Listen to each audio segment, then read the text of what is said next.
Everybody, welcome to Round the Twist, episode 292. It is April 12th, 2015, and, wow. Oh, I know. Phoebe's iterating exactly how I feel. Oh. It has been a crazy week. Again, I feel like I say that every week. It's just standard in my life anymore, which I'm not enjoying. This morning was get up, run like crazy, get late, be late to an eye doctor appointment for Tara, and frantically calling him and going, oh my gosh, we're on our way. I'm so sorry. We were late getting going. They're like, you're fine. There's a 15-minute grace window. That's okay. Taking an hour and a half for that, trying to keep Gabe entertained through that whole thing and trying to get him to not answer the questions of what little picture can you see up on the chart for his sister. Little cheaters. Yeah, and then running errands and everything with increasingly annoyed and impatient toddlers was not fun today. So I'm a bit scattered. I don't need a sassy Phoebe. And I can hear babies not taking naps right now, so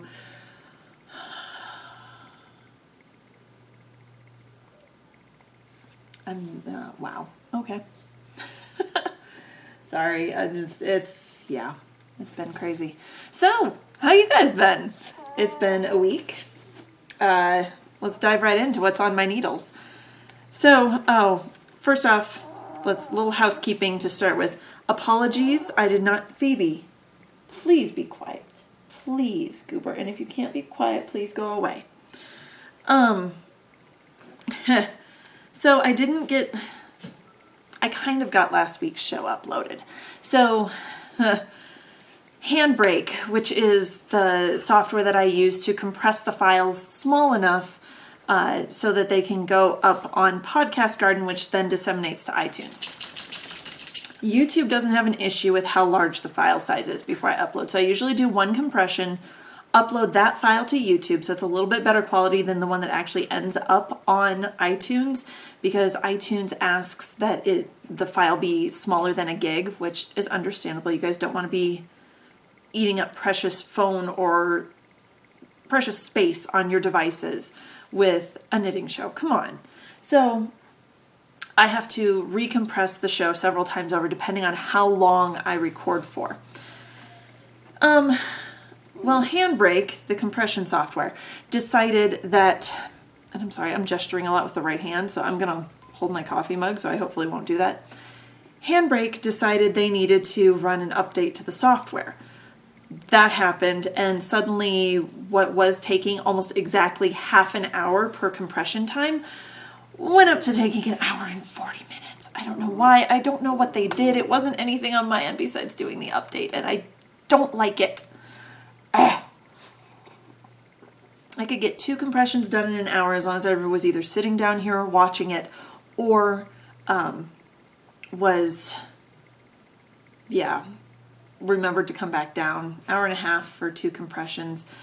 Depending on how long I record for, it can take as many as 5 or 6 compressions to get the file small enough to upload to Podcast Garden. So, I'm sorry, I came down here.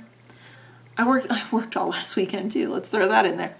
I came down here to record and went, I never got that done. So it's been uploaded to YouTube since last Thursday. Yes, I know. Frustrating, Goober. It's been uploaded there for the last week. I finally got it put over on the blog. The link is over on Ravelry, and it is currently loading, I hope. Let me check that I hit the button that it would upload so it will disseminate to iTunes. And yes, it's already up and over on iTunes. So, there you have it. I give up. Seriously, I just, So, knitting show, right? Let's jump into what I worked on this week. Monogamous project person again this week. So riding around in my cold sheet bag from Tangerine Designs is Sarah's Dublin Bay socks, which, I moved the sock blockers. Anyway, first sock is done. So this is the Dublin Bay sock. The pattern is Dublin Bay Socks by Ryan Morrissey. It is very old. This pattern predates Ravelry. This was back when everyone was over on the Knitty forums back in, oh my gosh, I don't even want to say, like the early 2000s. Shortly after Knitty came out, Dublin Bay was a huge thing for knitters. Knitty had just started, so the Knitty forums were the place to be. Ravelry has kind of taken that spot, but that's okay. The pattern still exists. It is still available for free, and you can find it on Ravelry. So if you need something simple, dead simple, here we go. The Dublin Bay Socks. It has this simple, let me get my hand in there so you can kind of see it. Simple open work pattern. Lace. Any man will call this lace, as I've said before. We do have a heel flap. The pattern calls for an Eye of Partridge heel, so I decided to do that. And then the foot itself is plain. So I was partway out the foot. I think I had just finished the gusset and I was partway out the foot. Let's see. Finished gusset and I was going out the foot. I was probably here. So I finished all this, including the toe. Ends are woven in. Excuse me, sorry, I just ate lunch too, so that I have the hiccups. And it's not blocked because I still have the second one to do, which I have not cast on yet. And I'm very glad that I called my friend Sarah or was texting her one night to find out what shoe size she is, because she's not an 8, 8.5, she's more like a 7.5. So I stopped where I was and threw the toe on this, and it's all, first sock is done. So yay. Sorry. I don't know if you guys just heard that scratching noise. Daisy just did a spin out on the wood floor upstairs and it startled me. One other thing, the only other thing I've been working on was I pulled out the stained glass Take 2 Afghan yesterday. And I did one whole, did I not put that over in the, I did one whole center motif. Here you go. That's the sum of what I've done this week for this. So the pattern for this is called Juggling Hexes. It is a free pattern as well. You can find it over on Ravelry by Wendy Harbaugh. And did I really, what did I do with that? Oh, no, it's in there. So I've been, rather than leaving all of the yarn balls in here and trying to pick them out and not get a repeat, as I use them, I've been transferring them over to this gallon Ziploc bag, which I might have to get a second one because this one's getting awfully full and I still have a ways to go. So, how did that one? Which I believe was the middle color that I used for my sister-in-law's color affection shawl that I did for her. I still have to clip my ends, so there's my end there, and I have one on the back from where I started. I'm using a Susan Bates F hook, which is a 3.75 millimeter simple little hook that was part of a set that I think I got at Michael's, if I remember right. Big box store. Love it. Michael's or Hobby Lobby, one of those. It might have even been from one of like the 5 and dime stores. I think it's called the V&S store in Humboldt, which was the small town just south of my hometown. I don't even know if it's still there. So I have one center motif. I kind of liked it the last time when I did like 4 or 5 of these and then joined them, because it gave me a little bit of power to arrange where I was going to put things. So the blanket, as it stands right now, kind of looks like a fish. Oops. There's the blanket. See, kind of looks like a fish. These 4 over here were the last 4 to be added, so I'll probably keep going across here. I don't know if I want to, I don't know what I want to do quite yet. Not sure. I'll figure it out. But I am loving, I showed it to the twins the other day, and they thought it was so fun and bright and colorful. I mean, everything, there's so many memories. I look at this and it's like, oh, I remember knitting those. Oh, I remember knitting those. I'm actually wearing the socks that are out of this color up here today. Going through the washer after a while, they don't look like that anymore, but that's okay. But being able to look and see all the bright colors and remembering what I knit out of them, or going, what the heck was those? And having to go back through my Ravelry page and have the memories brought out. That's the whole point of this blanket. So I love it. I love it. It's working.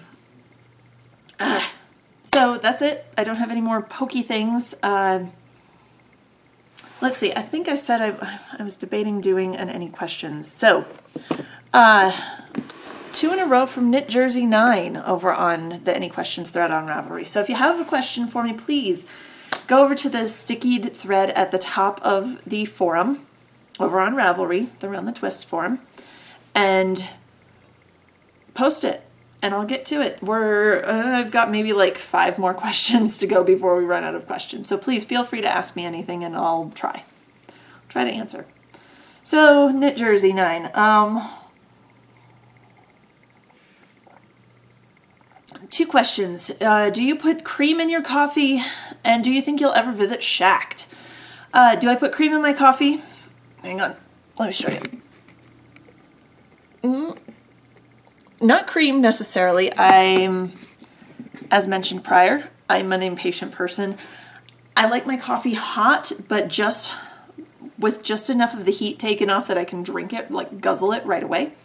So I put skim milk in my coffee because that skim milk's what I drink. If I'm at work and there's an open carton at 2%, I'm not going to turn it down to cool my coffee down a little bit. But that's why So yes. Do I put cream in my coffee? Yes, but only because I'm impatient and I want to drink my coffee now. And do you think you'll ever visit Shacked? At some point in the future, I would like to. But right now, visiting, taking the twins, I would be more concerned about corralling them than enjoying myself, and it would just turn into a more stressful trip at the moment. So eventually, yes, I would like to visit Shacked. If I do, I'll see about bringing the camera along and see what we can film and what I can show you. So hopefully there's your questions. Love your Christmas story about the gift exchange. What is it called? Yankee, I think sometimes it's called a Yankee gift exchange. We called it a white elephant gift exchange. It's basically any gift exchange where your gift is wrapped and people don't know what they're getting and it's just random. That's what's wrong with my brain? Anyway, I adore your podcast and now I want to visit an escape room. Escape rooms are so much fun. So if you don't, we just did another one actually recently. We're going to do another one next week with the group of people we have organized from work. And if you've never been to an escape room, Google, see if there's one in your city or in your area. They're kind of fun to do. They're about $25 a person. And it's the working with a group and being able to interact that way rather than, hey, we can all go out to the movies together and you sit in a row and you don't talk and where's the fun in that? The last one we went to was a little bit frustrating in the sense that it wasn't a traditional escape room where you have to try to get out. You were actually trying to get into something. So it wasn't our favorite of the ones that we've done, but they're so much fun. I've enjoyed them. See if you can organize a group in your area and go to one. I find them interesting anyway. So second post from Knit Jersey 2. Okay, I have another one. What is your vanilla sock? Toe up, top down, heel flap. I think you covered this and I wasn't knitting socks at the time. You do like heel flaps, right? Also, do you know how to tell if someone has a high arch? I don't think I do because my feet are very average, but you never know. So I personally, my personal preference, I like to do a top down. Top down, I've tried toe up for some reason. I don't know why I enjoy decreasing more than I enjoy increasing. I can't find a rhythm doing increases on toe up socks. I've tried several different times. I've tried different patterns. It's not natural for me. For other people, you might enjoy it. Hey, awesome. If you get a sock in the end, that's what matters, right? Heel flap, I do like a heel flap and a gusset. I'm particularly fond of Christy Payne, Turtle Girl 76. She's the one who did the Breaking Hearts sock pattern that I've done several of. I'm fond of her method of decreasing where, let me pull up. So traditional top-down sock. You'll be able to see it on here. Traditional top-down sock. You knit the cuff around, then you go back and forth, back and forth, back and forth, do the heel flap, you turn your heel, and then you pick up stitches all along the edge of this heel flap. So now you've got umpteen million stitches going around, and you make this little triangle as you decrease down, called the gusset. Now, Christy Payne on hers, she has you decrease from about here and decrease it down through here, so you don't get this line, or not that line, this line, sorry.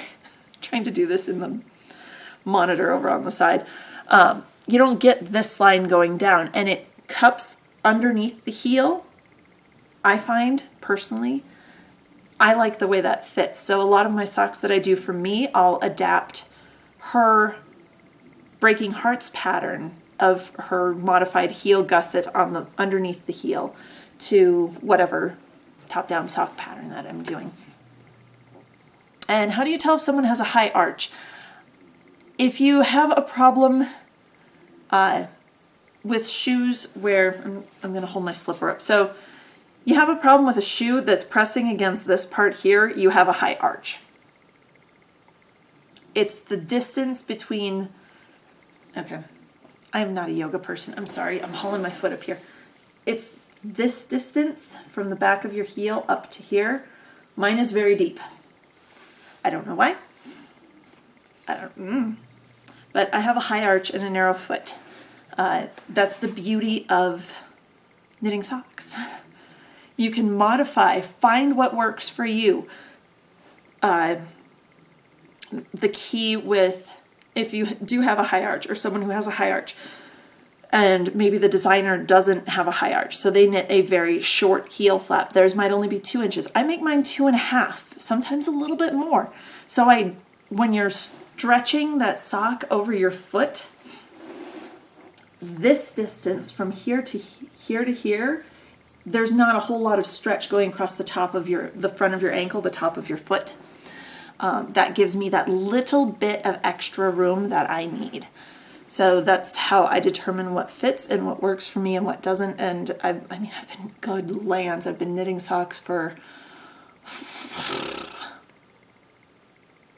13 years now. Oh my goodness. Really? Oh.